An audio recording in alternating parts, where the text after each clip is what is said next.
আসসালামু আলাইকুম রহমতুল্লাহি ওয়া বারাকাতুহু। আপনাদের সামনে বাংলা বর্ণমালার আরেকটা বিষয় নিয়ে হাজির হলাম। আমরা জানি বাংলা বর্ণমালা মোট 50টি। বাংলা 50টি বর্ণমালার মধ্যে এই যে ব্যঞ্জন বর্ণমালা আছে মোট 39টি।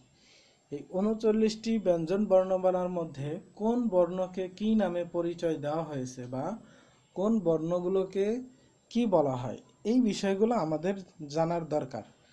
কেননা এনটিআরসির নিবন্ধন পরীক্ষাতে এই বিষয়গুলো থেকে প্রশ্ন এসে থাকে প্রায় প্রতি বছরই কোনো না কোনো প্রশ্ন এখান থেকে থাকে। তাই আমরা দেখব আজকে যে বাংলা বর্ণমালার যে ব্যঞ্জন বর্ণমালার যে 39টি বর্ণ আছে সেইগুলোকে কি বলা হয় বা কোন বর্ণকে কি নামে অভিহিত করা হয়। দেখুন, বাংলা ব্যঞ্জন বর্ণমালার ক থেকে ম পর্যন্ত এখানে মোট কয়টি বর্ণ আছে? এখানে মোট 25টি বর্ণ আছে। তো এই 25টি বর্ণকে একত্রে কি বলা হয়?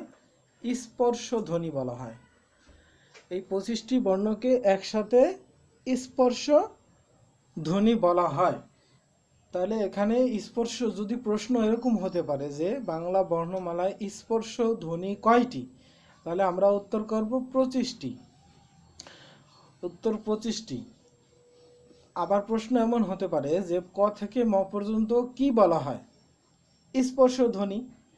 এরপরে হচ্ছে বাংলা বর্ণমালায় কম্পনজাত ধ্বনি কয়টি? কম্পনজাত ধ্বনি একটি। কম্পনজাত ধ্বনি একটি, সেটা হচ্ছে র।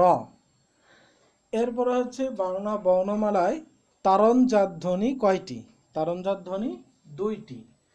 একটা হচ্ছে ডয় শূন্য র আর একটা হচ্ছে ঢয় শূন্য র। তাহলে এই দুইটিকে কি বলা হয়? এই দুইটিকে তারণজাত ধ্বনি বলা হয়। তাহলে আমাদের প্রশ্ন আসবে যে নিচের কোনটি তারণজাত ধ্বনি? তখন আপনাকে এই উপরের রটাও দিবে, আবার নিচ থেকে একটা দিবে, আর অন্যান্য শব্দগুলো দিবে। তাহলে অবশ্যই আপনাদেরকে এই ডয়ের নিচে র অথবা ঢয়ের নিচে র এই দুইটার একটা বেছে নিতে হবে। এরপরে আসুন উষ্ম বা শীষ ধ্বনি। উষ্ম ধ্বনি বা শীষ ধ্বনি কাদেরকে বলে? উষ্ম বা শীষ ধ্বনি চারটা। একটা হচ্ছে তালবস্য, পেটকাটা মূর্ধন্য ষ, এরপরে হচ্ছে দন্তস্ব, এরপরে হচ্ছে হ। এই চারটা ধ্বনিকে কি বলা হয়? উষ্ম ধ্বনি বা শীষ ধ্বনি বলা হয়। তাহলে অবশ্যই আমাদেরকে মনে রাখতে হবে যে উষ্ম ধ্বনি বা শীষ ধ্বনি কোন চারটা। এরপরে আসুন পার্শ্বিক ধ্বনি। পার্শ্বিক ধ্বনি বলা হয় কোনটিকে? পার্শ্বিক ধ্বনি একটা। পার্শ্বিক ধ্বনি হচ্ছে ল, একটা পার্শ্বিক ধ্বনি। তাহলে এখানে পার্শ্বিক ধ্বনির প্রশ্ন যদি আসে তাহলে কোনটা বলবো আমরা? ল বলবো। এরপর আছে পরাশ্রয়ী বর্ণ। পরাশ্রয়ী বর্ণ কয়টি বা পরাশ্রয়ী ধ্বনি কয়টি? দুইটি। এখন পরাশ্রয়ী কেন বলা হয়? দেখুন, প্রত্যেকটি বর্ণর এরা কিন্তু স্বতন্ত্রভাবে ব্যবহৃত হতে পারে একা একা, বা এদের সাথে অন্য একটা শব্দ ব্যবহৃত দিলেই, অন্য একটা বর্ণ দিলেই উচ্চারণ হয়ে যায়। কিন্তু এই অনুস্বর এবং চন্দ্রবিন্দু এই দুইটা শব্দ কিন্তু আমরা এই দুইটার সাথে আরেকটা বর্ণ বা এই দুইটা ধ্বনির সাথে আরেকটা ধ্বনি জুড়ে দিলে কিন্তু কোনো উচ্চারণ হয় না। এই জন্য এরা কিন্তু আরেকজনের উপরে ভর করে এরা বর্ণ বা শব্দ গঠন করে। যেমন চন্দ্রবিন্দু উপরে বসে, তারপরে আপনার দুঃখ লিখতে গেলে আমরা মাঝখানে অনুস্বর দেই। এই জন্য এই দুইটাকে পরাশ্রয়ী বর্ণ বলে, মানে পরের উপর আশ্রয় করে এরা শব্দ গঠন করে। এরপর হচ্ছে অন্তস্থ। অন্তস্থ বর্ণ হচ্ছে চারটা। অন্তস্থ বর্ণ কি কি? একটা হচ্ছে ব, উন্তুজ, র আর ল। এই চারটাকে বলে অন্তস্থ বর্ণ। এরপর হচ্ছে নাসিক্য বর্ণ। নাসিক্য বর্ণ কেন বলা হয়? নাসিক্য বর্ণ বলা হয় এই পাঁচটা বর্ণ উচ্চারণ করতে গেলে আমাদের নাকে উচ্চারণ আসে।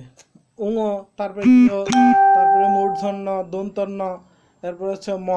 এই পাঁচটাকে বলা হয় নাসিক্য বর্ণ। দেখুন, ক থেকে ম পর্যন্ত যে 25টা বর্ণ আছে, 25টা বর্ণের প্রত্যেকটার লাইনের, যেমন ক বর্গীয়, তারপরে ক বর্গীয়, যে তারপরে হচ্ছে আপনার ট বর্গীয়, এই প্রত্যেকটা বর্গের শেষে যে ধ্বনি বর্ণটা থাকে উম, তারপরে ইয়, মূর্ধন্য, দন্তন্য, তারপরে হচ্ছে ম, যেমন আমরা বলি ক খ গ, ক খ গ ঘ, উম, চ ছ চ ছ, বর্গ জ ঝ ইয়, তারপর হচ্ছে ত থ দ দ মূর্ধন্য, ট ঠ ড ঢ মূর্ধন্য, ত থ দ দ দন্তন্য, প ফ ব ভ ম।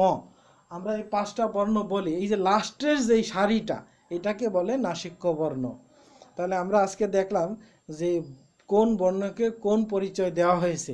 এই জিনিসটা খুবই গুরুত্বপূর্ণ আমাদের নিবন্ধন পরীক্ষার জন্য। আমরা নিবন্ধনে এখান থেকে কোনো না কোনো প্রশ্ন ইনশাআল্লাহ পেয়ে যাব।